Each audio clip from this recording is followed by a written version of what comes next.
welcome everybody to the first in a series of 10 conference webinars. It's a webinar series that's being co-sponsored by the Pew Center on Global Climate Change, World Resources Institute, and the New America Foundation. This series is being designed as a general education on the issues around the design options in cap-and-trade programs.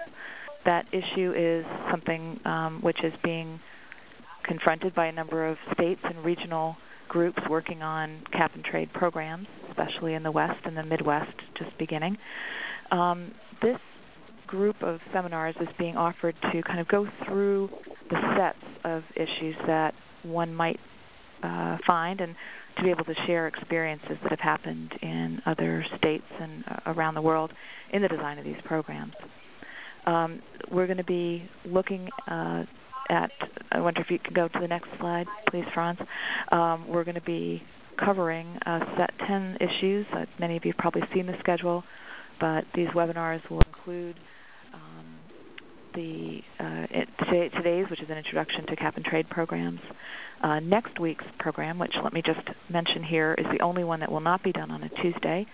Webinar number 2 is happening on Wednesday next week, the 12th, and it covers program scope and point of regulation. That is, thinking about where in the system to set caps, under what sectors might be covered, and what approach to regulation might be the most useful. Webinar number 3 will then narrow its focus to pull out the electricity sector and look at options for how to regulate that sector alone. Webinars 4 and 5 will concentrate on experiences in other areas, other geographic areas, and other programs. Particularly, Webinar 4 is going to look at cap-and-trade programs in a detailed level that have already been done in the U.S. and Canada, especially on sulfur, the acid rain programs, and NOx programs federally, and the Northeast NOx budget program. We feel like those are really rich experiences with existing programs.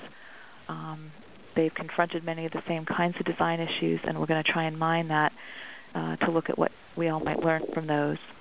Webinar number 5, similarly, is going to look at cap-and-trade design issues in the European Union and the most advanced of the U.S. programs, the Northeast RGGI program, the Regional Greenhouse Gas Initiative, and it will also mine design decisions that have been made there. Webinar number 6 is going to look at the design elements in the proposals that are currently being put forward for a federal cap-and-trade program. And we'll be talking about the comparisons of the different kinds of proposals on the table and what we might learn from those, and similarly how they might connect eventually to state or regional programs. Webinar number 7 is going to talk about the options for how allowances might be distributed under different scenarios, what the different decision points are for considering allowance distribution. Number 8 will look at offsets and the programs, the issues of scope and verification for offsets. Number 9 is going to look at how we might link cap-and-trade programs, what the options are for connecting different programs both nationally and internationally. And finally, the last one will cover the market and trading fundamentals, what the issues and language and appropriate venues are for considering trading in the market. So we invite you to all of these. This is a free series that is being presented for stakeholders and states and anyone who's interested in getting a full picture of the kinds of design issues that will likely be confronted by states and regions as they think about developing these programs. Today we're going to focus on actually just an overview of these programs in general. Are sort of what are the key considerations as we're thinking about climate policy. This is sort of stepping back. That is, why would we want to do, why do states, why do regions want to look at doing these cap-and-trade programs? So how do they fit into larger climate policies? Why are we even thinking about using this mechanism, what other market mechanisms are available, and what role will they play using the market in general to try and handle some of the problem with climate change, some of the programs that we might implement. And part of the conversation will be more broadly about market mechanisms today, what they do and what role they'll play. I'm going to give some examples of market mechanisms that have been successfully used and some that are just now being considered. We're going to go through today a review of the building blocks, the different portions. How does the cap-and-trade program actually work? Just absolutely from the ground up, assuming that you have no knowledge of it. I know many of you probably do know quite a bit already about these, but we're trying to make sure that you've got the basics and just that we've filled in any blank spots that you might have. This is kind of building from the bottom up. What are the basic components of a cap-and-trade program, and where are the variables and the options that states might be considering? Then we'll look briefly at how other policies interact with cap-and-trade. Certainly cap-and-trade are not the only kinds of programs. They're going to need to be part of a larger policy set, and where do we find the intersection? This will also be relevant in the discussion about scope that we'll be doing at the next session. And then finally, we'll be talking a little bit about just key design considerations, or that'll be a theme all the way through. So let me introduce our speakers for today. We're very lucky to have two wonderful and very knowledgeable speakers on this issue. First, we're going to hear from Judy Greenwald. She's the Director of Innovative Solutions at the Pew Center on Global Climate Change. Judy's been really at the center of the design of these and many clean air and climate programs for over 25 years. She's worked on the Hill. She worked on the 1990 Clean Air Act amendments and specifically also on the cap-and-trade components in those, but on the Act in general.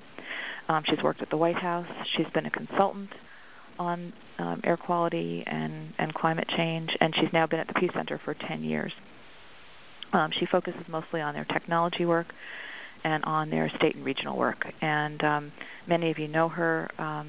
When we were working on the RGGI program, we relied on her extensively, and she's always been very helpful in terms of making these issues real and helping me at least tease out what we might want to do, how we might want to think about the options that are there.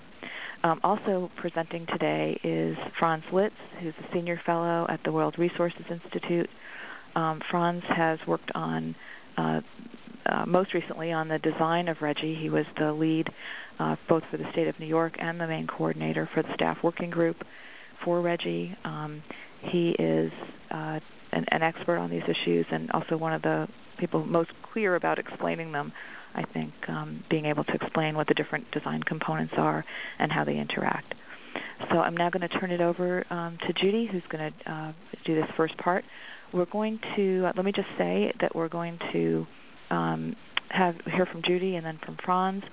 And all the while, for all of you listening, you're welcome to ask questions. And the way that you do that, essentially the way to raise your hand, is to press *1 on your on your phone keypad. As you do that, you'll be put into a list, and we'll take questions at several points during the course of the proceedings. So, and especially at the end, we're hoping to have a good chance for discussion at the end.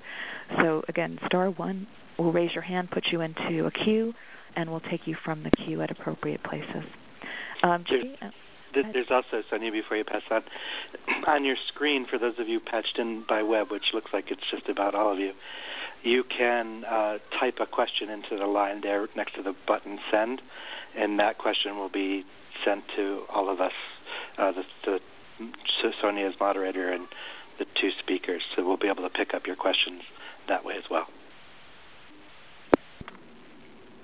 Great. So ready for me, Sonia? Yes, we are. Thanks very much. Take it away, Judy.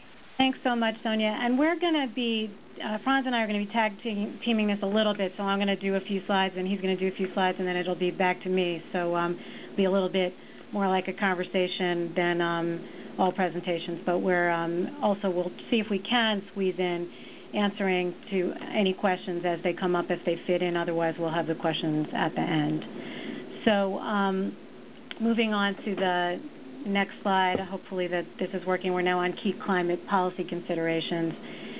The thing to keep in mind about climate change, and as you start to think about market mechanisms and using them to deal with climate change, is that there are sort of key considerations about climate policy that makes them especially amenable to being, makes the problem especially amenable to being dealt with through markets. You know, climate change is a global problem. It needs a global solution. The location of a greenhouse gas reduction doesn't matter. If you have a greenhouse gas emission reduction in China, it's the same from the atmosphere's perspective as a greenhouse gas reduction from California. These gases mix in the atmosphere very rapidly. Within a couple of weeks, you won't be able to tell where that greenhouse gas came from. There are thousands of different kinds of sources, thousands of different kinds of solutions that will be part of how we deal with climate change. And we know how to get significant greenhouse gas reductions. We know how to do energy efficiency. We know how to do a lot of kinds of fuel switching. There's a lot of technologies that are just on the shelf waiting to be deployed to deal with this problem. But there's also a lot that we don't know, and the challenge is to get the vast reductions that we're going to need over time cost effectively, which means we're going to have to drive innovation. And markets can be effective at addressing all of these considerations that are particularly applicable to the climate problem. So the next slide, which is, why market mechanisms. So what market mechanisms would do for you, given that you've got this global problem, it will enable linkage with the rest of the world. You can have a global market for greenhouse gas reductions.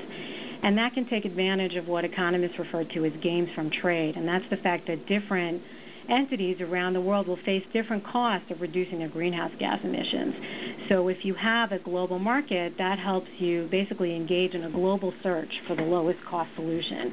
And that way you have a global incentive around the world to try to find those least cost reductions, and you can essentially concentrate your reductions where they're the easiest to achieve. And you can have essentially folks who have trouble reducing their emissions, they would be able to pay for reductions on the market that others who have easier time reducing their emissions, that those can basically over-comply and other folks can under-comply. And also what you'll have with a market is that you'll have a price on greenhouse gas reductions, and that will drive innovation. Basically, every private entity around the world, if you have a global cap and trade program, or in a region if you have a regional one, but every entity there has an incentive to make private investments. Every private entity has an incentive to make private investments in greenhouse gas reducing technology, and that will drive innovation. It's a very powerful motivation that you know that if you invest money in reducing greenhouse gas emissions, if you actually have a cap and trade program and a market for greenhouse gas reductions, that you actually can achieve a return on your investment. And that's not, of course, the case in most of the United States at the moment, because there isn't a value yet placed on greenhouse gas reductions. So this market that we create, if we do a market mechanism for dealing with climate change, is it minimizes the cost of making substantial reductions. It helps you find the most efficient path to compliance. It'll stimulate technological innovation, and it'll identify solutions that regulators just can't anticipate. There's just no way that any regulator is going to know about the thousands of solutions that you could really implement. There's just it's very hard to imagine with this kind of a complex and multifaceted problem that you'd be able to get at it in an easy way through traditional regulation. So the next slide is the role of market mechanisms. So as important as market mechanisms are in climate change and as applicable as they are, it's important to note that they're just one part of reaching the overall emission reduction goals. Not everything will fit into a market. Not every actor in the market is as responsive as economists would like them to be to price signals. So the market is not really all that you want to do to get at this problem. You're going to want to have complementary policies. And some of these policies might be regulatory standards, tax incentives, public-private technology initiatives, etc. The next slide, we're continuing on the role of market mechanisms, a little bit of an elaboration on standards. And standards are kind of a key piece of what we'll need to do for climate change, as well as the market mechanisms, such as standards for vehicles, for fuels, etc. And you can imagine standards can interact with the market in a number of different ways. They can be complementary to the markets. You could have some part of your program that includes a market-based approach that covers certain kinds of greenhouse gas sources, and then other parts of the program might be covered through standards. So they could be covering different kinds of sources. Or the standard could essentially be the baseline for your market program, that you meet the standard kind of as a floor, and if you go beyond the standard, you might be able to get extra reductions that then could be sold into a market. You can have a standard that's actually implemented through a market. For example, that's what's under discussion for the low-carbon fuel standard that California is working on, where essentially if you over-comply with that standard, you can earn credits, which can then be sold so that other folks who might be having difficulty complying could then have credits that they could use for compliance. And we also see this, for example, in the renewable energy credit market. And standards can be integrated with a broader market for a cap-and-trade program through the use of tradable standards. You might have, sort of taking the low-carbon fuel standard analogy further, you might allow, for example, that if someone went beyond that standard, they could not only sell those extra reductions to folks who are trying to comply with the low-carbon fuel standard, but you could actually sell them to folks who want to be complying with the broader cap-and-trade market. So you can actually have what might be called tradable standards. As you get into these discussions, one thing that comes up as well is the possibility of having a sector-specific market, not having an economy-wide market, and both are under discussion. Obviously, an economy-wide market gives you the broadest possible economy over which, or set of sources over which to have your gains from trade. This gives you the most economically efficient result. But you may have reasons why you want each sector to be doing some part of the reduction. For example, in the transportation sector, you may have reasons why you want to get reductions in that sector for reasons beyond climate change. You may want to make sure that we're getting reductions in the transportation sector for energy security reasons, for dealing with traffic congestion. There may be other competing goals that you have. And you may want to get all of the sectors going to at least some degree and not have the reductions concentrated in one part of the economy. And this is basically a competing value with trying to get the cheapest reduction possible, in which case you're indifferent to where those reductions are actually occurring.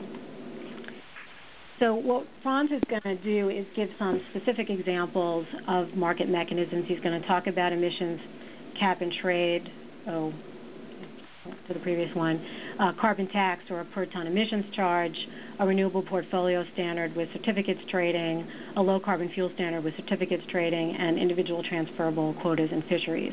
So I'll transfer over to Franz, and then he'll come back to me in a few slides. So, hello, everybody. This is Franz Lidz, WRI. I often think it's helpful to really get your mind around cap and trade, to just compare it to some other mechanisms. And one that is often raised in this context as a way to reduce greenhouse gas emissions is to promote renewables through a renewable portfolio standard with trading. And in that case, you have the government saying that it's looking to have a minimum amount of electricity come from renewable sources, typically expressed as a percentage of the total portfolio.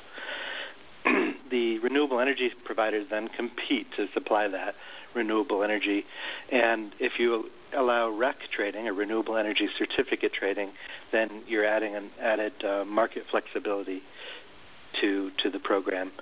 Achievement of the goal under an RPS is certain, and as long as, of course, the practical fundamentals fall into place, that there's a chance to develop those resources. And as you look at the different market mechanisms, one, it's important to think of, well, what is the main objective here? Because some of these market mechanisms focus more on price, others more on achieving an environmental result. The low-carbon fuel standard is another example, and California is contemplating this type of a standard, as Judy mentioned, and with trading. And essentially what they're saying there is that all fuel must meet a particular standard by a certain date. And in this case, you're talking about carbon attributable to the fuel on a life cycle basis. It has to be reduced to a certain percentage by a set date.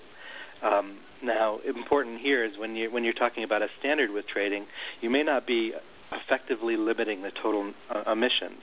that in fact what you're looking for here in the low-carbon fuel standard is achievement of an average, of a low-carbon average in the fuel, so that the carbon content may be 80% of the fuel, but you're not affecting how much of it can be burned, and therefore not limiting the total number of tons of carbon dioxide associated with burning that fuel.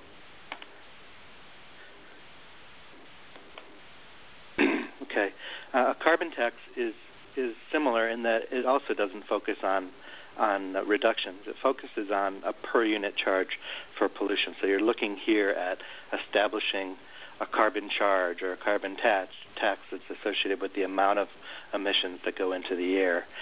It can be effective in the sense that firms will reduce their pollution that you're charging them for, but they'll only do so as long as it's cheaper to reduce that pollution rather than pay the charge.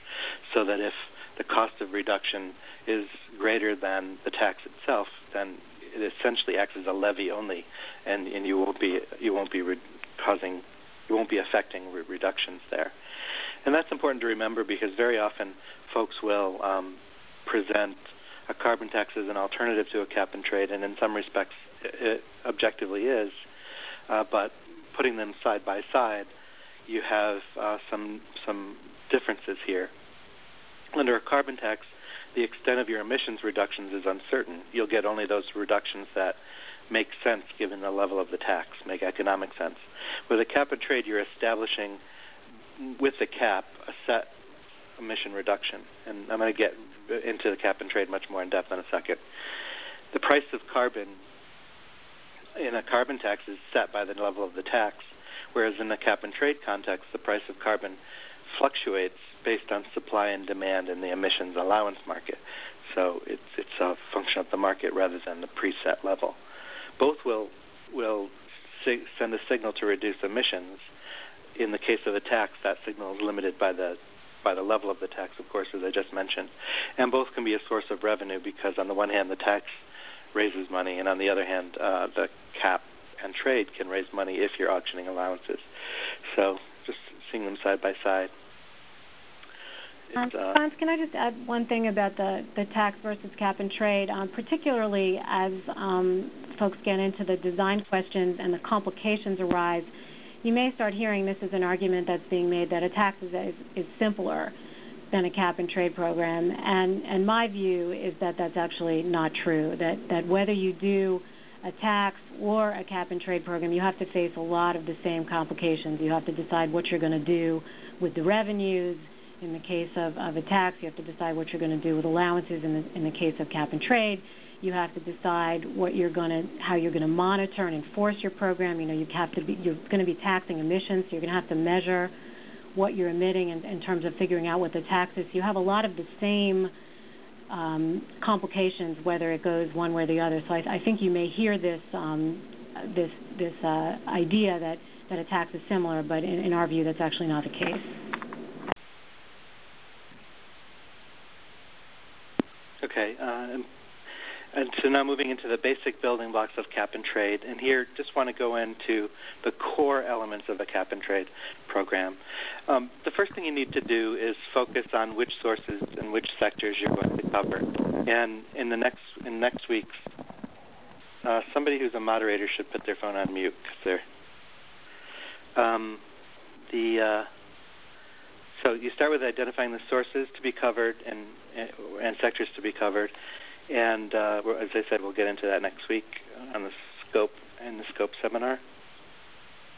And then you look to make sure that from the sources that you will cover and the sectors you will cover, that you have very good emissions data. And that typically involves measuring and monitoring and reporting emissions at the facility level, so right from the stack. And this is true regardless of your point of regulation. You need to have good data.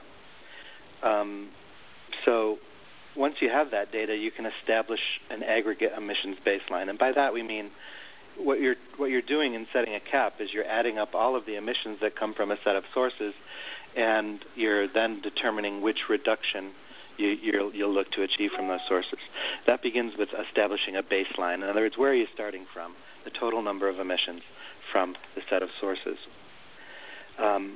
when you first launch the cap, then you're setting what is typically called, and there's a lot of terminology, so throughout this webinar series, we're hopefully going to introduce terms to you that you may not have encountered. Many of you will, but some may not. When we talk about the initial cap, we also refer to it as an annual allowance budget, or the initial allowance budget. That's the total number of allowances in your system. The total number of allowances will equal your cap, 1 allowance per ton. And once you've done that, you're thinking about whether or what your reduction will be over time. So your first year allowance budget will equal the cap in the first year. Your second year allowance budget will equal the cap in the second year, and it can reflect a reduction. It may be that you have a stabilization cap where you're stabilizing emissions initially, followed by a reduction. Lots of ways you could do it. You could even have a growth cap that allows growth initially and then reduces. But your cap is the total number of emissions that you put in, or total number of allowances you allow in the budget. And then you need to figure out your method for distributing or auctioning the allowances. Distribute, which can be allocating or auctioning allowances. Typically, when we say allocate, we mean give the allowance away for free based on some metric. When we say auction, we mean sell it. But both methods are designed to get the allowances out into the market to be traded by sources. Then you establish a rule for how often sources must cover their emissions with allowances. And we refer to that as the compliance period or the true-up period. And what we're looking for there is to have sources who have reported their emissions periodically cover those emissions with allowances. And that's where the compliance comes in. At the end of each compliance period, the regulatory agency examines each source's emissions account against its allowance account. As long as there are enough allowances to cover the emissions, that source is in compliance. It's a fairly simple concept. And then, of course, you need to have the ability to enforce and levy penalties against sources that are not in compliance. Franz, let me just break in for one quick second. Several people have asked whether they might get copies of the slides or ability to go back and look at some of the ones that you've just presented. And I just want to let people know that we will send the slides out since you've requested them. We'll send them to everyone who has registered for the conference, just so you know you'll have access to see these again. Go ahead, Franz. I'm sorry. No problem.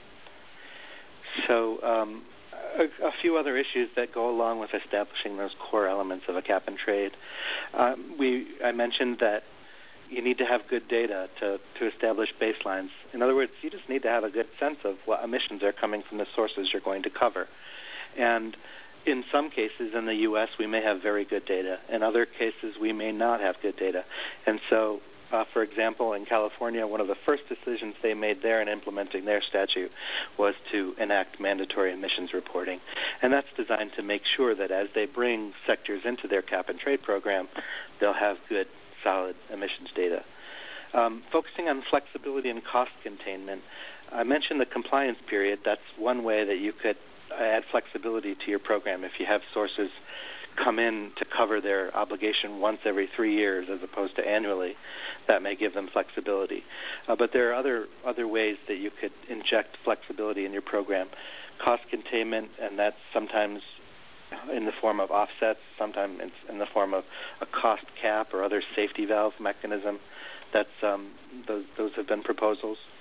And then offsets, and on the next slide I'm going to get into this a little bit in greater detail, but offsets is a little bit new to cap-and-trade in the sense that all existing cap-and-trade programs that are non-GHG, non-greenhouse gas, did not have an offsets component, but it allows the sources to go out and get reductions outside of the capped sectors.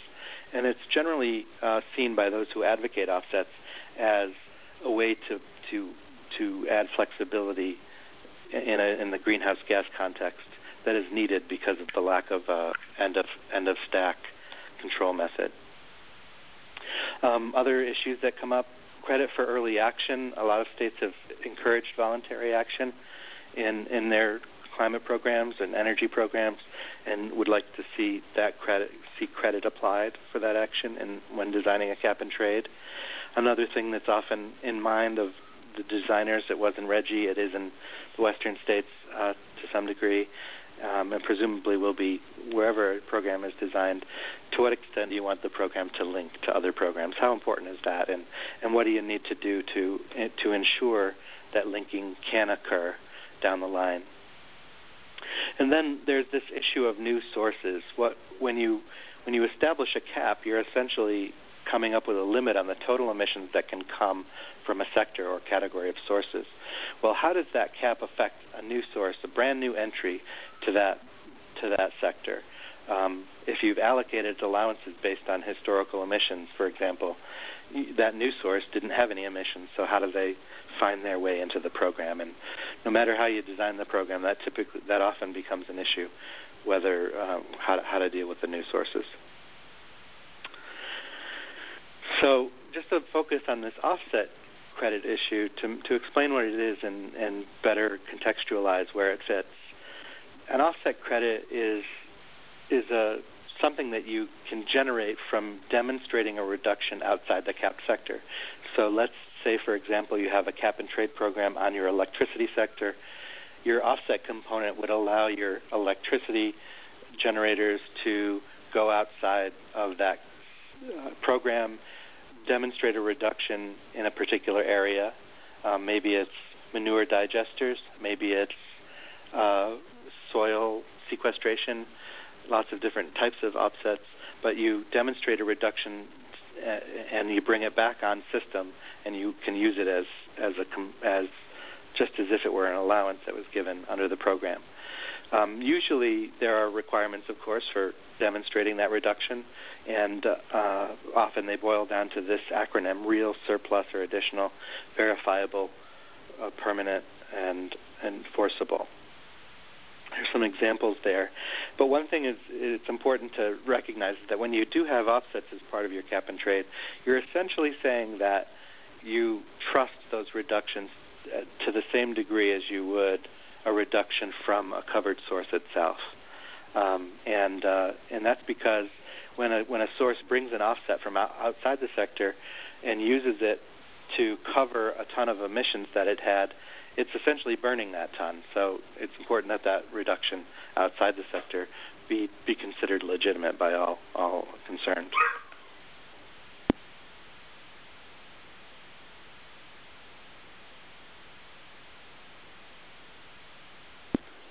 Okay, so another helpful way to think about a cap and trade is, what if you're a source? Thinking about cap and trade as a source. Well, if in an emissions cap and trade program, if you're a source, you have two basic requirements. One is that you measure, monitor, and report your emissions to a centralized registry. The second is that at the end of the compliance period, as I mentioned, you have to hold enough allowances, and this can be allowances or offsets, because an offset is essentially an allowance, in your allowance account to cover all of the emissions in that compliance period. If I'm a source, I know that the allowances are freely tradable. So when I have one in hand, I'm always thinking about which makes sense. Do I sell it? Do I hold on to it because I might need it later? Or do I reduce in order to capitalize on the value of that allowance on the market? And then it's often, one question that often arises in this context is, well, how do I comply with the cap and trade program if I'm a covered source? And some ways under current programs, as designed, are to reduce emissions, of course.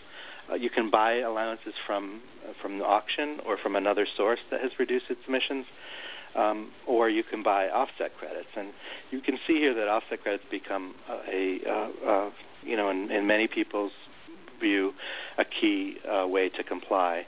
I should note that when we say reduce emissions, let me take two examples. Both the European scheme and RGGI allow you to reduce your emissions by co-firing biomass or biofuel, so that that's another way to reduce emissions and reach compliance. Just a quick note before I turn it back over to Judy. Regional cap and trade programs, how is that different from a state-only trading program? Well, each state gets an annual allowance budget, and this is one way to do it. There may be variations on this, and they've certainly been batted around in the context of the regional efforts that are ongoing. But one way to do it is to have each state get an annual allowance budget. And the reason this happens is, of course, there's no regional entity. You have the federal government and the state government.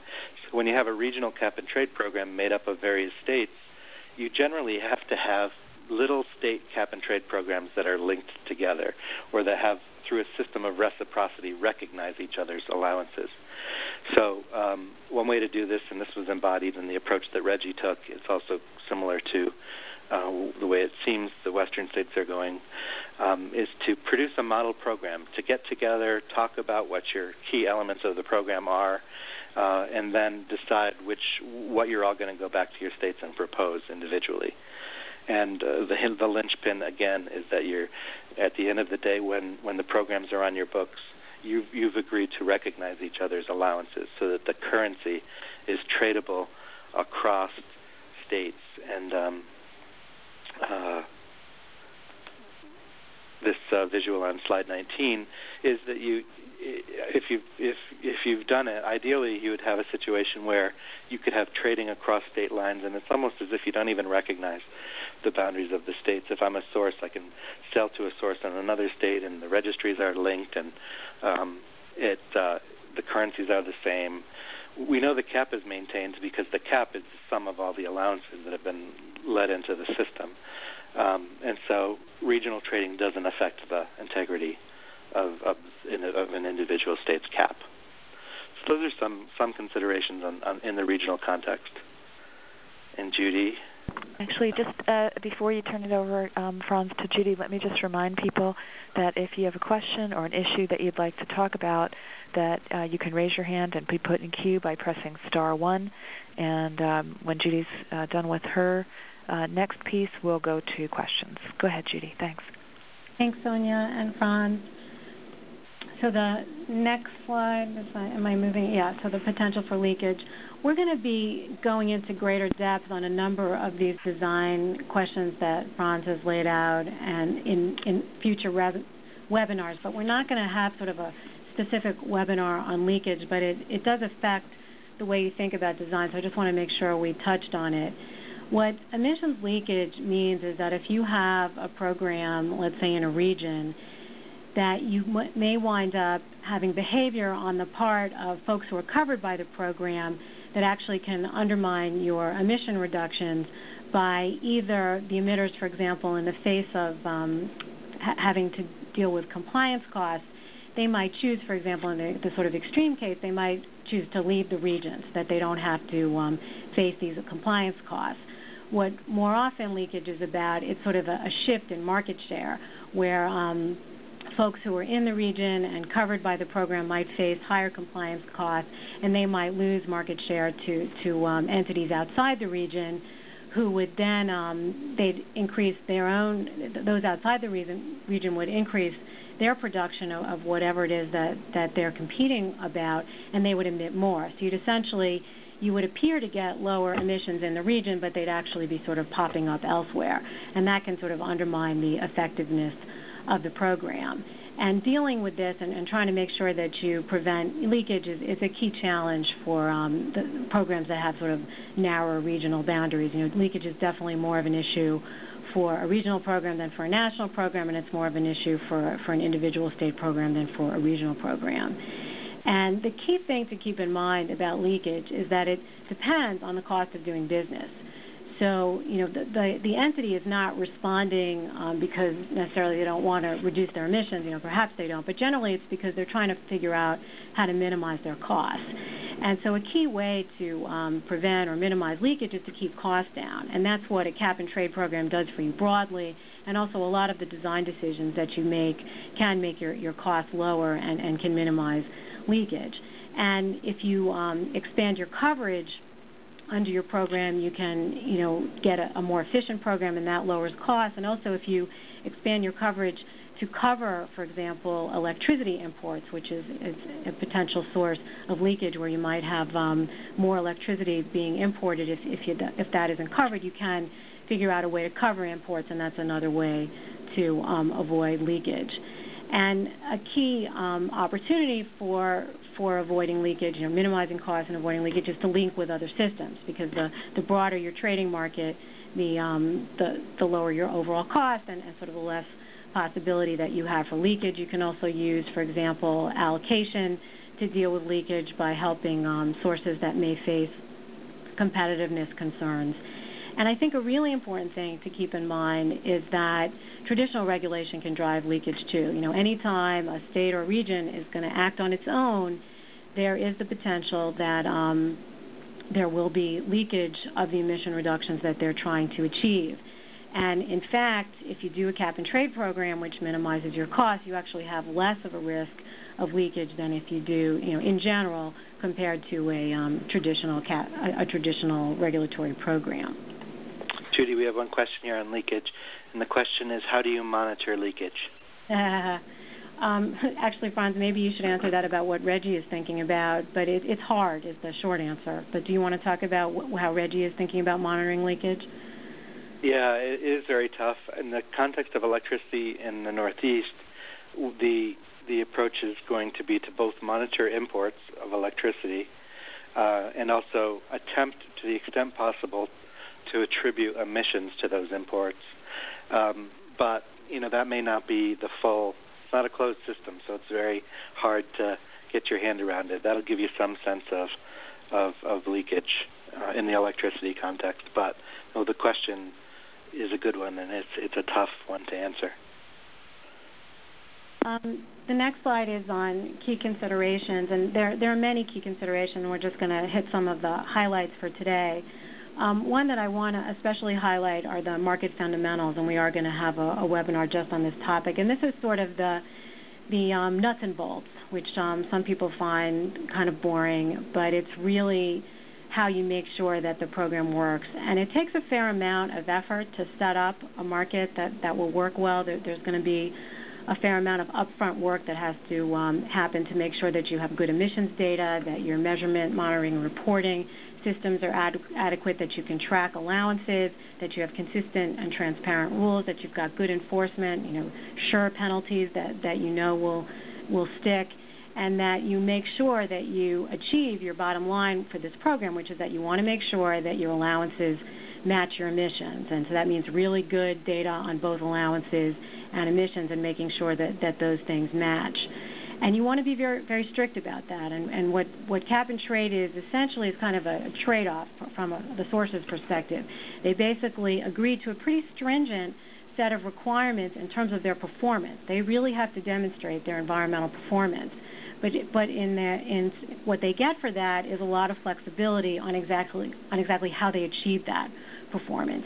So you want to maintain as much flexibility as you can in terms of how people reduce their emissions. That's how you're going to drive your costs down, and that's how you're going to drive innovation. But you want to make sure that people really are held to account.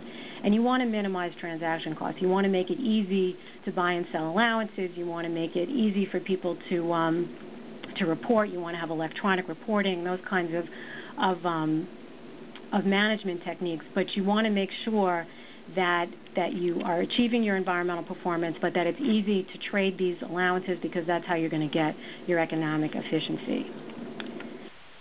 Continuing on the key considerations, who should be covered and who should not? That's sort of the first question, the question of scope of the program and the point of regulation, and that's going to be the subject of next week's webinar on Wednesday.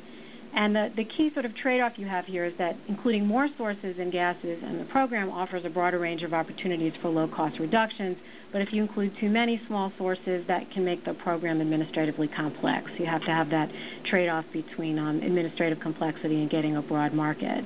You want to put what works well in the market. As I said earlier, not everything does. Not every entity functions well in a market.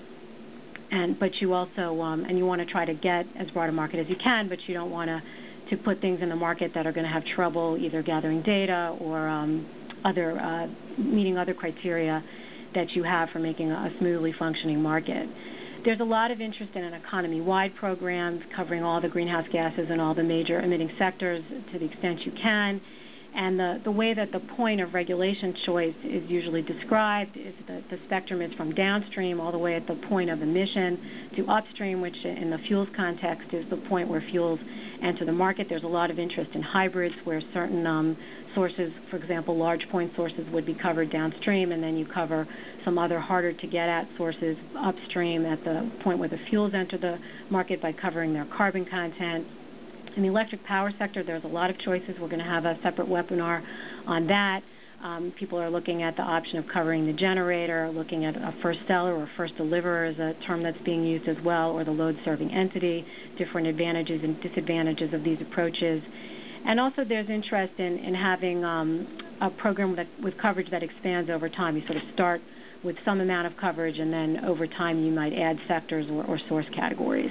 So there's many different ways that you can answer that design question. And that's key and one of the first things that you really have to decide.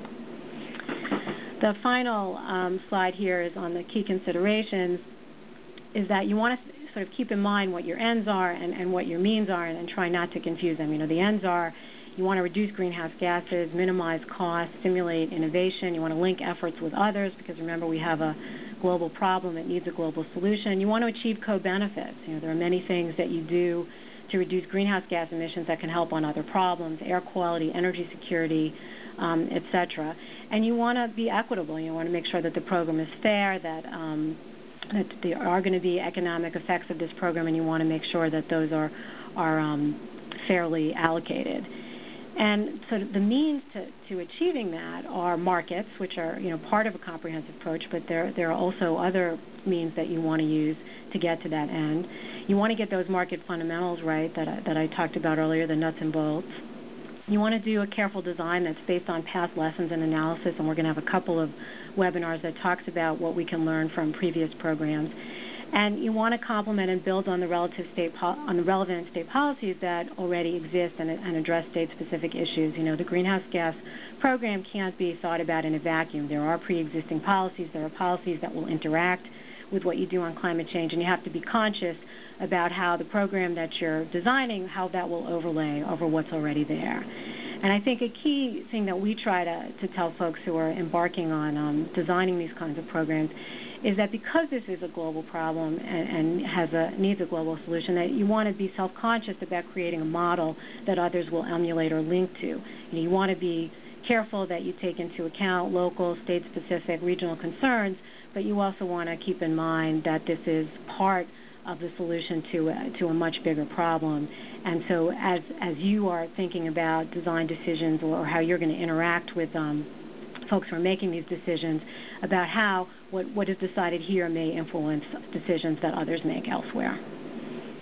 And I'll switch it back. That's very helpful, Judy. Thank you so much, both of you. I think that was a very good, very fast, very good overview of the considerations, so the basics of emissions trading programs and the considerations that the states are going to need to grapple with, and the regions are. We have a couple of questions. Let's go to those, and then I'm going to also encourage the rest of you who haven't asked yet to raise your hands, again, by pressing *1. And if you want to direct it to someone specific, that's fine. Otherwise, we'll ask both Judy and Franz to respond. So we have a question. Someone asks, who actually manages the trading of the allowances or the credits? That is, who actually handles the trading? Is it a separate non-state entity, or do the states do it themselves? Some ideas about that? Yeah, this is Franz. With the existing programs in the United States, the trading of the credits has largely been handled on a bilateral market. It's also referred to as the secondary market. And that essentially means that if I have allowances to sell, I go to a broker, and the broker puts me together with a buyer of the allowances. But it happens all out in the private sector. If you're the administrator of the cap-and-trade program, you do have some role in this, of course. You're the manager of the accounts that I referred to. You manage the emissions accounts and the allowance accounts. So, of course, if you have somebody who has allowances in one of their regulatory accounts and they want to transfer them to someone else, you would process a transfer form. And but you wouldn't actually at least not under current programs, get involved in the private sector transaction between buyer and seller. You would just get the form that said from the seller, please transfer my allowances to buyer. And then I would just note that this is, of course, it's a little different if you have an auction component, because then you're the state actually selling allowances that end up in people's accounts. And if the market grows big enough, you could end up with an allowance, an exchange-traded commodity, which they have in Europe. There are a number of exchanges that trade emissions allowances in the European market, but so far in the U.S. that hasn't come to be. Okay. Thanks. Someone else asked, what is an LSE exactly? And Judy, I wonder if you could explain what an LSE is and how that works. For a load-serving entity, that's LSE, is basically your electric distribution company. And also, the term is actually also sometimes used for natural gas distribution companies, but it's generally in the context that we'll be talking about where we're trying to figure out what the best point of regulation is for the electric power sector. It's usually referring to the electric power company, the retailer, the entity from whom you buy your power. The reason that this comes up as a potential point of regulation is that the idea is that if you cover the load-serving entity or this retailer, is that that entity would both import power and also buy power that's generated in state. So by covering them, you're kind of getting at both the imports and and what they're buying in state for generators. So it's sort of a way to get at it's one of the options for getting at imports. There are reasons why folks prefer to regulate the generator, and I think we'll be getting into that in a future webinar. But that's where that's what it is and why it comes up in these design questions. Thanks very much.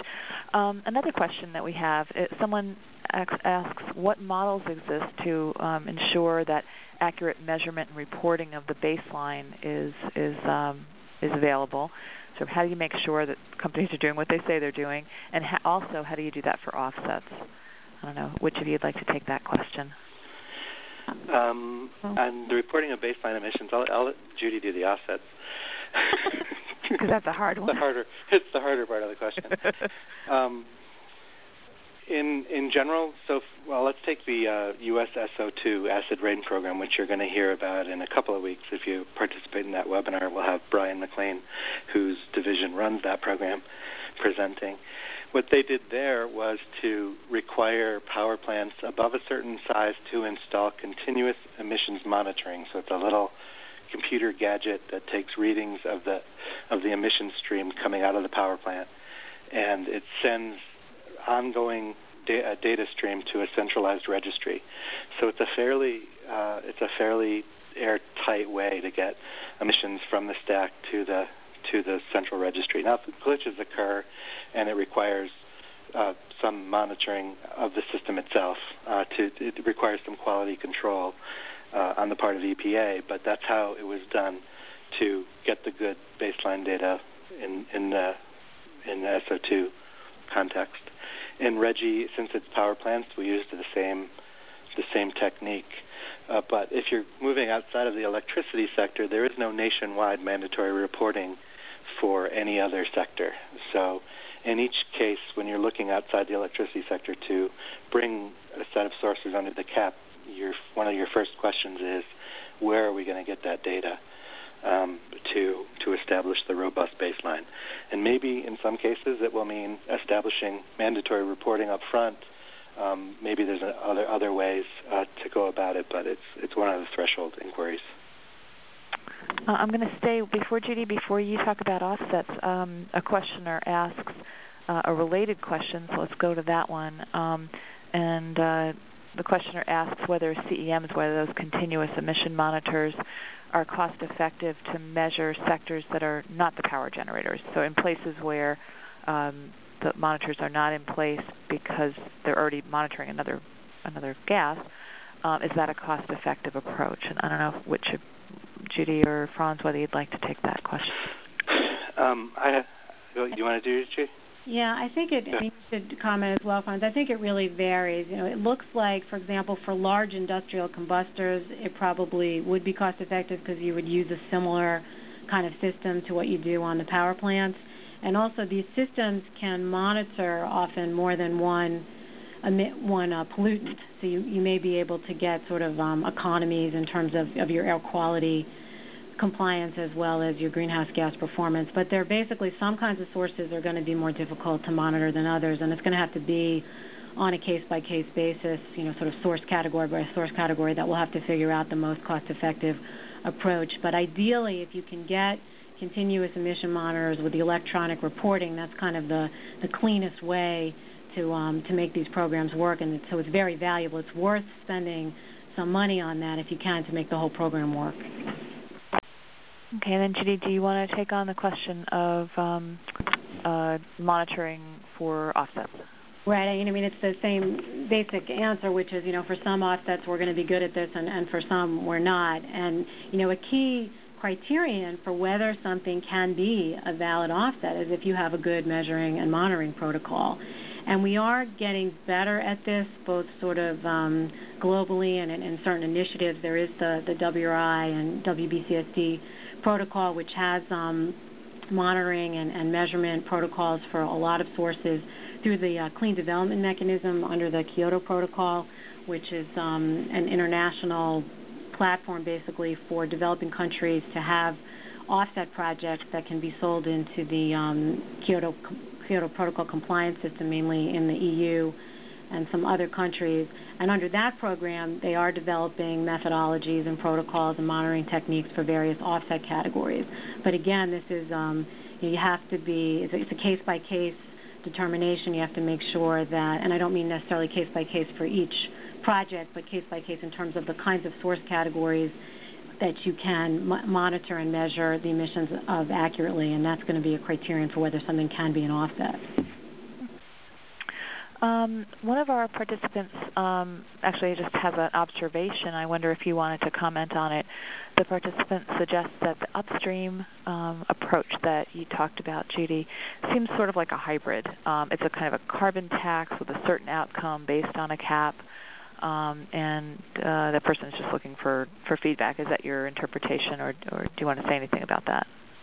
I mean, I don't think about it that way. I mean, you could have a tax downstream just as well as you can upstream. I mean, usually the way that a carbon tax is described is it is upstream and it's on the carbon content of the fuels, and similarly you could have a cap and trade program that was upstream on the carbon content of the fuels. But you could have a tax on large downstream sources for their emissions just as you could cover large downstream sources for their emissions. So I think it's there's sort of two separate questions. What's the point of regulation or taxation?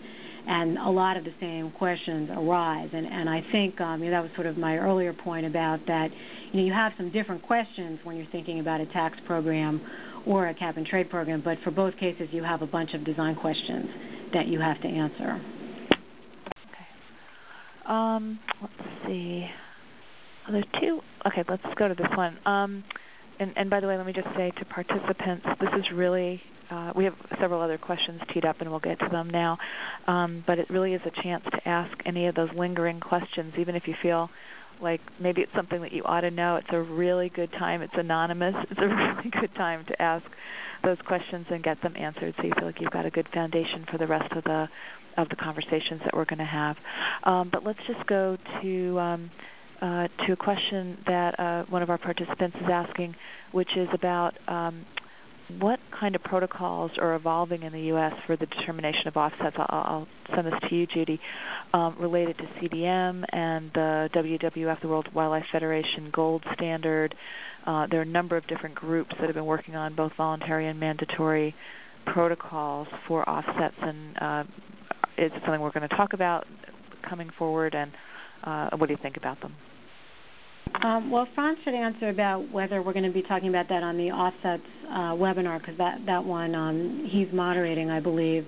But in terms of the protocols and the sort of proliferation, I guess, of different folks who are working on offset protocols. I mean, I think the ones that we at least have the most faith in are the ones that actually have some regulatory teeth. So I would look first at what RGGI has been developing, the Northeast Regional Greenhouse Gas Initiative, because those are going to be enforceable offsets, and so those are ones that you want to look at first. They're real, compliance offsets.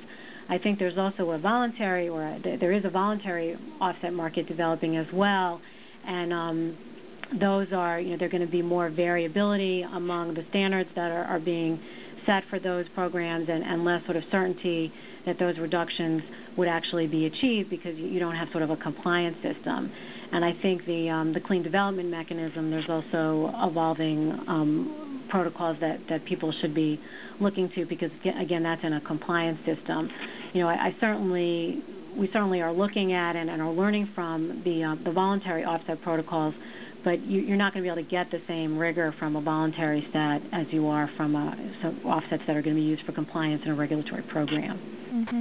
And just to comment, the offsets seminar the webinar is going to be on February 5th, and we have Mike Burnett from the Climate Trust, and we've invited Chris Sherry, who's the kind of expert at the New Jersey DEP for RGGI on what the Northeast is looking at for offsets. So I think we will get to some of those issues in a future program. Let's see. Okay. We have a question about, it's a little bit related, but someone asks, what do you think about the Chicago Climate Exchange, and do you think that this could be used to simplify the program design? I wonder, Franz, if you might take a first shot at that question? Sure. WRI was a member of the Chicago Climate Exchange for the first phase, and we signed on for purposes of learning and really getting a good sense of for how much you could learn from a voluntary, legally binding but voluntary initially approach to reducing emissions. We're not members in the second part of the exchange, in the second phase. I guess there are lots of ways you could look at it. There's certainly a lot of lessons that have been learned from CCX, for example, and RGGI. We looked to what they had done on offsets, and we didn't adopt their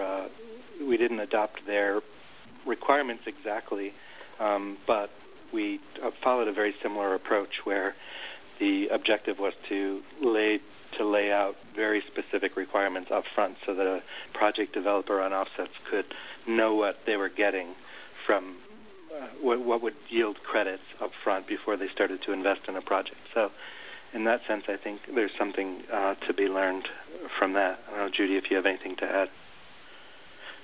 Yeah, I mean, I think if I'm reading the question right, I mean, it's a difference between a voluntary market and a regulatory market, and you can learn a lot from a voluntary market, but I don't think it can be sort of, I think the way the question was asking, can you use that for a compliance market? You really can't. They're kind of two different animals, but you can learn a lot, as Franz said. We actually, in a related question, have someone asking, does it make sense to even have voluntary protocols at this point? And I think you partly answered that, but you want to go ahead and elaborate? I'll make an observation about that.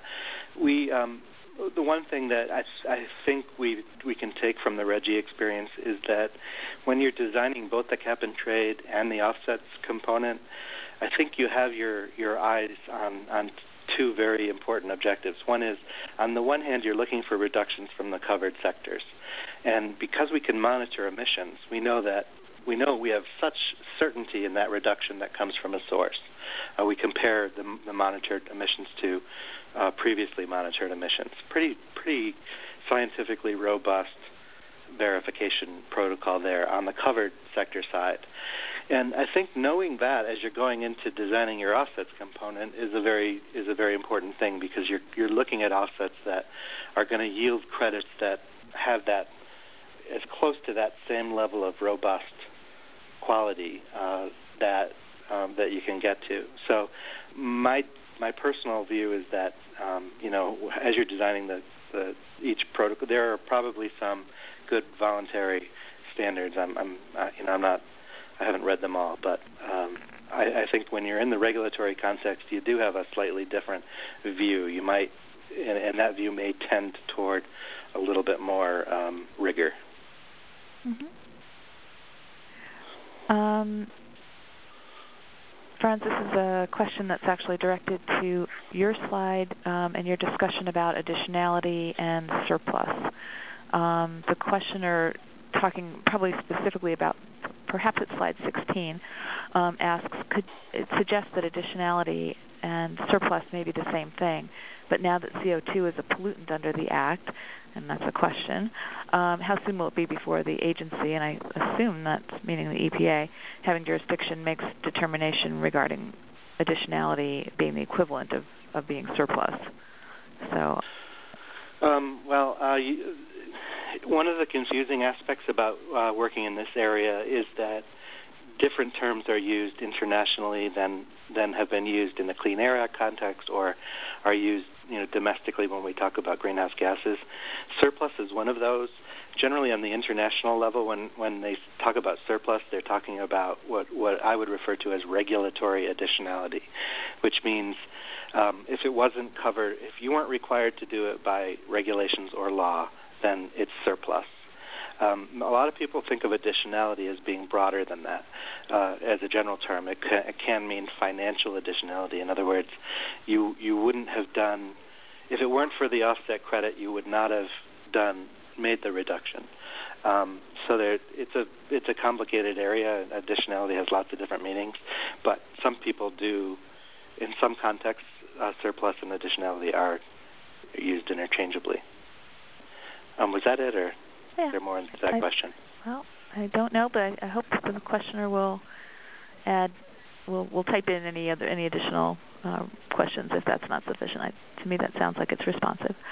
Let's see.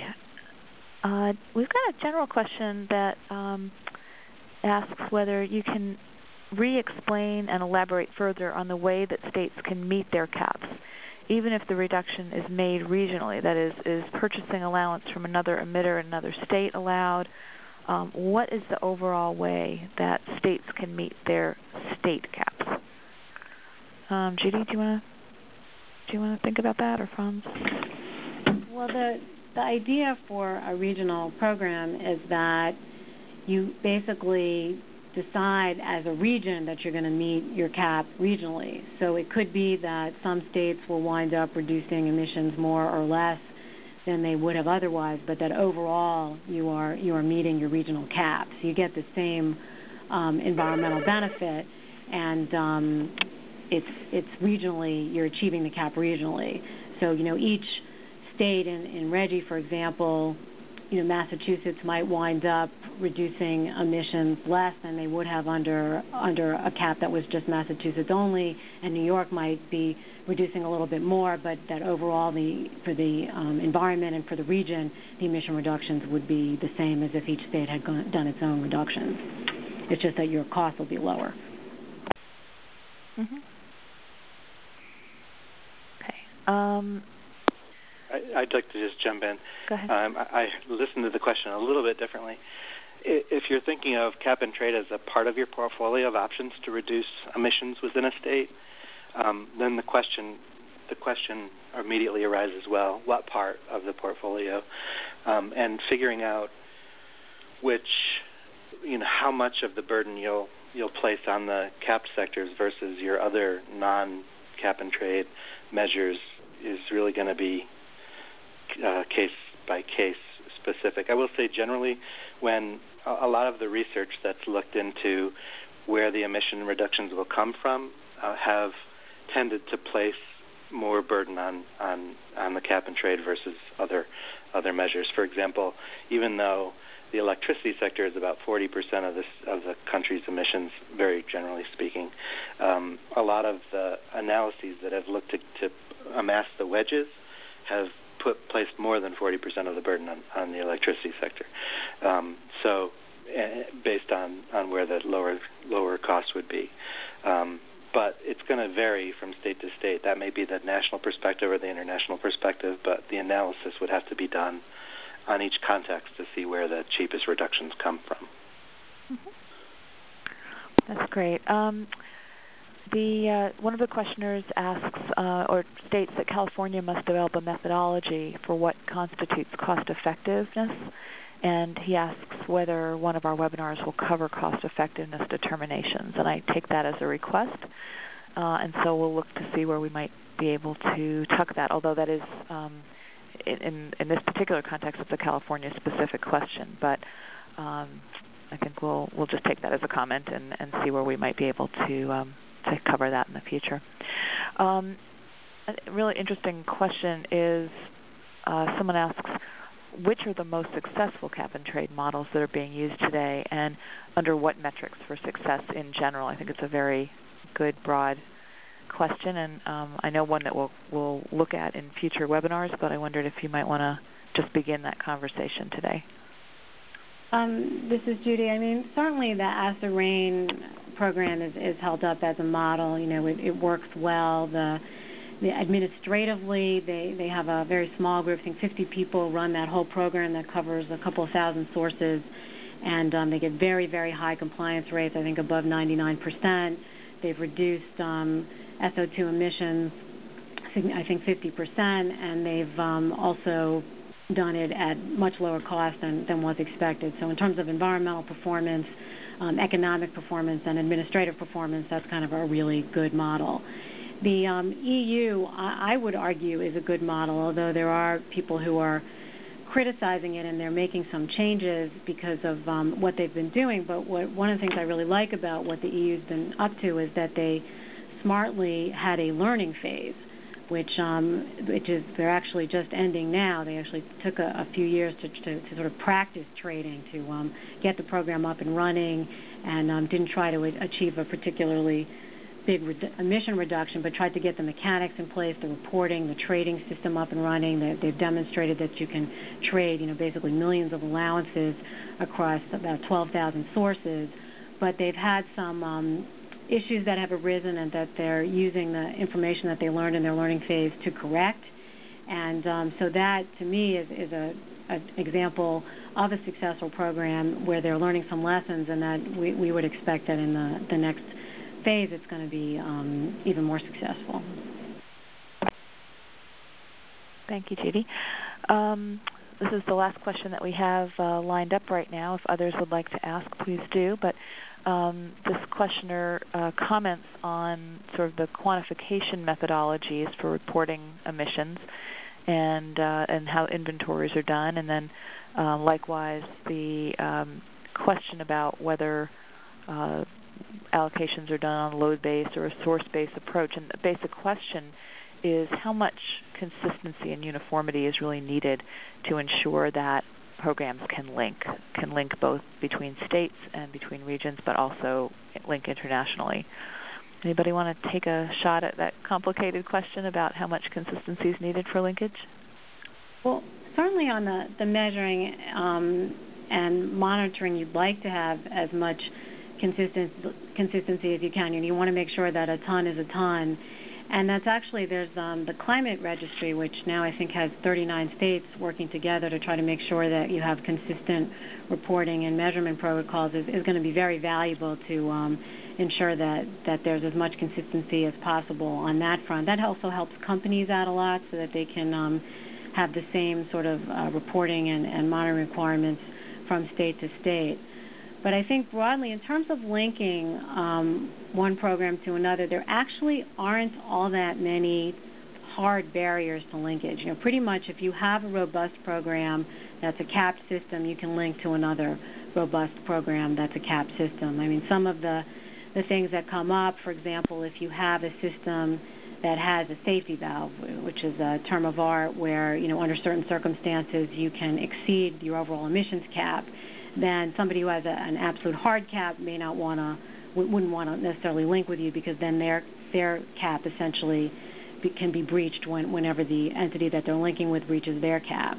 But as long as you have sort of two hard cap systems, even if they have somewhat different rules, different coverage, different approaches, you can recognize each other's allowance allowances and reductions, I think that the kinds of judgment calls that come in, you probably would want the systems, for example, to be of comparable stringency so that it's a fair program, so that you're not really having sort of one program subsidize another. But you could link. I mean, there's no sort of technical barrier to linking between a more stringent and a less stringent program. It's just that value judgments and sort of political judgments would come forth about who you would want to link with, making sure that you're sort of comparably stringent, that each system is fair, and that like sources are treated similarly. Just quickly on that, WRI convened a bunch of state officials and provincial officials from Canada in the middle of November to talk just about that issue. What would it take to link? And so I guess my response would be linkability is very much in the eye of the person thinking about linking. I mean, it's not just about the empirical and whether it's technically possible, but also about things like, is the other program robust enough? Did they take it? Were they easy on a particular sector that is going to put one of my sectors at a disadvantage? I think there's just a whole range of factors which will come into play depending on which program you're talking about and which two you're thinking about linking. And so really the question is probably more important than any answer we could give. Just to keep thinking about things that may get in the way of linking or might help smooth the path to linking. Okay, good. It looks like we've got 2 audio questions lined up. I'm a little confused about this, but I'm going to see if we can take an audio question.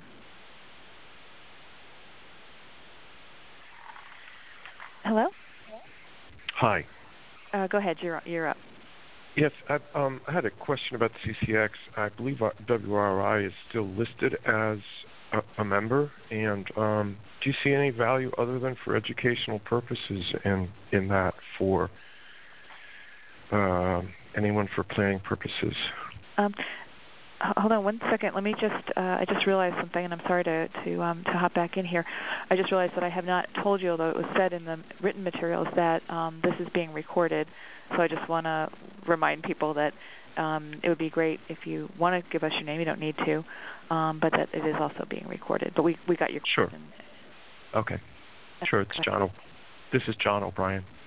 Okay, great. Franz, you want to take that? Franz? I'm sorry, I put it on mute. It may be that we're technically still a member. I'd have to go back and check with the people who deal with that. I do know we didn't renew for the second commitment phase. I don't really think that we generally, if you don't know WRI, we're a think tank, and we generally are into things for educational purposes. So you'd need to, and what we can learn and what we could pass on by way of lessons. So you'd have to, there must be some value to being members of CCX, and as I understand it, a lot of companies have come to much better understand their emissions profiles, have had to figure out ways to reduce emissions. So whether there's a value, I leave it to each individual to decide that. But I think that the Institute learned quite a bit from participating in the first commitment phase. This is Judy. A number of the companies who we work with, we have a Business Environmental Leadership Council, which are sort of 45 mostly Fortune 500 companies who are proactive on climate change issues, and a number of them have either been members or are members of CCX and have also cited these learning benefits where, sort of it's learning by doing. You're actually trading. You actually have to take a target and do your inventory, and you have to, actually do trades and have that experience with the mechanics of trading. So I think a lot of the companies cite that as sort of the learning by doing benefits. And most of them also would say, and then that experience is going to be beneficial to them once we move towards a policy where you actually have to buy and sell emission reduction credits. So it's really sort of getting ready for future compliance with the greenhouse gas program. Okay, thank you both. I'm going to take the next question now, and if you wouldn't mind introducing yourself. Hello? you can ask a question. No, maybe that person's no longer on. I'm going to take the final question that's queued up. Oh, wait, I'm here. Oh, you are? Okay, very Sorry, good. Go ahead. I couldn't turn my mute button off. Oh, okay, go ahead. If you would introduce yourself, please. This is Leslie Seffern, and I'm not sure this is a question that can be answered by this group now, but I have been asking myself about whether there are Commerce Clause implications in how the cap-and-trade is structured, specifically who, in situations where you might have certain sources covered and in situations where you may not have, where you may have other types of sources covered. So I'm wondering if you guys have thought at all about Commerce Clause implications if the system is say closed to certain out-of-system sellers of electricity, for example, into the system, or if out-of-region power plants, for example, aren't allowed to purchase allocations from those who are participating in the program. Okay. Actually, why don't we ask Franz if he could comment on that first, and maybe you could explain what she means by Commerce Clause issues, just for anyone unfamiliar with that.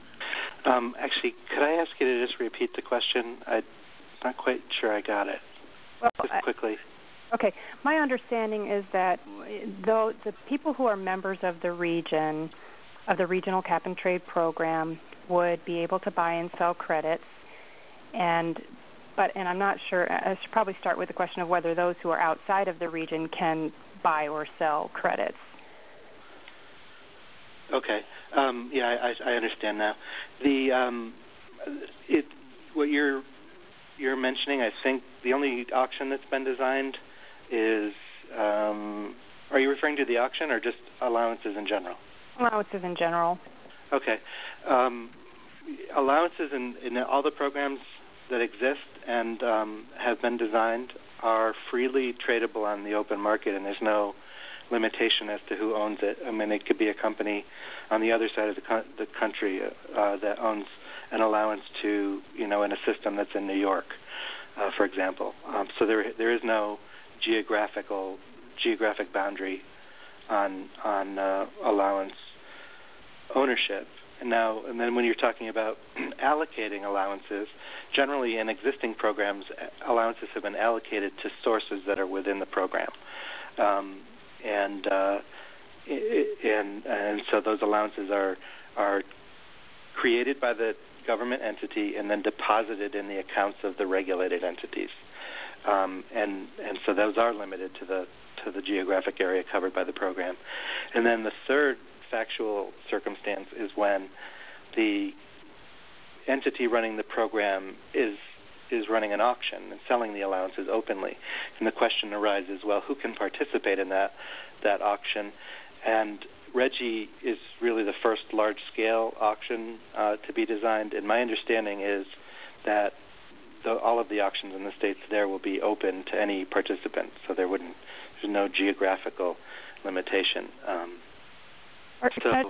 A follow-up question on that? Sure. For power plants that are outside the system, outside the region, are there any circumstances when they would not be able to sell electricity into the region?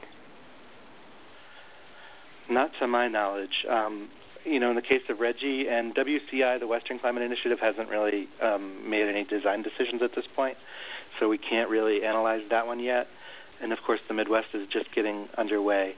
In the case of RGGI, it's purely an emissions cap and trade program, so sources have to hold allowances to cover their emissions, sources that are covered by the program internally.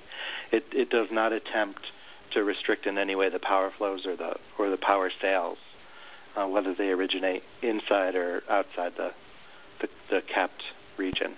Okay, so there would be no element, at least, and I know this isn't fully developed yet, and I guess I'm really asking how RGGI's doing it, but there's no element that says that a power plant in a non-participating state would only be able to participate if the state in which it's located adopts similar kinds of restrictions or joins the region. No, there's nothing like that in the RGGI context. Thank you. Okay, thanks very much. We have a question that just came in by writing. It's a good one. Someone says, look, I'm a little confused. Is a source the singular of a sector? I wonder if, Judy, if you could take that. Generally, the way we talk about it, not quite. We usually talk about a source as sort of an individual facility or entity who's covered by the program. And then a sector would be sort of a group of sources that make up some kind of economic sector. So you might talk about the electric sector would be the covered sector, and then the source or the covered source might be the power plant or the load-serving entity. So we generally think about the source as kind of that individual who's part of the program, as opposed to the sector where that whole group of sources is covered. Okay, thanks. We have 1 minute left. We've got one questioner in the queue. I'm going to take that question, and then I'm going to do a very, very quick close. So I hope this last questioner is still there. Okay, great. So I don't know if you could hear that, but that last questioner was not there anymore. So we're just right about at our end time. Let me thank Judy and Franz very much for the detail, the depth, the insight that they've just offered. I think it was a really great introduction to the entire issue of cap and trade and how programs might be considered. Let me remind you that this is the first of 10 webinars that Judy, Franz, and I will share moderating. We have a wonderful group of speakers coming forward, including Judy and Franz, who you'll hear from again on various couple of issues. Let me also say that we will send out the slide deck to you, anyone that was registered for this webinar, and we will provide those in future webinars as well. In addition, we've recorded today's program, and we will be able to post that. We will post it and send you out the link so that you can both use it, again, for your own use and refer any colleagues to it if they'd like to use it. We also encourage you to give us feedback. If there were things you liked about today or things that didn't work as well, that would be helpful. And I think you've got the link that we sent out. It's burns@newamerica.net, and if you would send any comments back to that email address, we will see them and be able to adjust our future webinars to make them most useful to you. You're also welcome, if you'd like, to share the invitation to join this with others in either wherever you work or whatever process you're involved in. We encourage you to do that, and hope to just offer as much useful information to you as possible. So thank you all very much for coming, and we'll look for you next week if you've joined us, and that'll be on Wednesday, and we will send you out contact information to get onto the call this coming Friday. So thank you all, and we'll see you next week. Bye-bye. Thanks, Sonia.